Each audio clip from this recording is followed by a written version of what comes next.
বছরের তুলনায় এবছর একটু কম কম হওয়ার কারণ আমরা যখন ছোট ছিল তখন ওই যে একটা বন্যা আসলো রেমাল রেমালের জন্য অনেক আমরা গাছ নষ্ট হয়েছে। তারপর কিছু আমরাও ঝুঁকি পড়ে গেছি।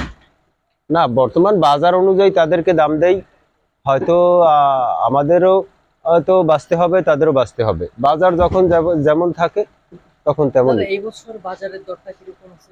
বাজার বর্তমান দর হচ্ছে 8 টাকা থেকে 10 টাকা, অর্থাৎ 800 টাকা থেকে 1000 টাকা মন। থেকে প্রসেসিং করার পরে যায় সিলেট, ঢাকা, চিটাগাং, নিমসা, বাংলাদেশের বিভিন্ন অঞ্চলে চলে যায়। এবছর আমরা যে ধরনের আশা করেছিল ব্যাপারীরা, যে যারা বাগান কিনে আমাদের এখানে নিয়ে আসে, তারাও বেশি একটা লাভবান না। এর কারণ ওই রেমালের যে ক্ষতিগ্রস্ত, রেমাল বন্যা হওয়ার আগে অনেকে বাগান বিক্রি করছেন এবং ক্রয় করছেন। এরপরে ও বন্যায় লারা খাওয়া, বন্যায় যে গাছে একটা লারা খাইছে, তাতে ফলের সাইজ একটু ছোট হয়েছে, যার জন্য তাদের বিশেষ একটা লাভবান হওয়ার সম্ভাবনা কম। আমার নাম তাপস, এই কুরিয়ানা বাজার।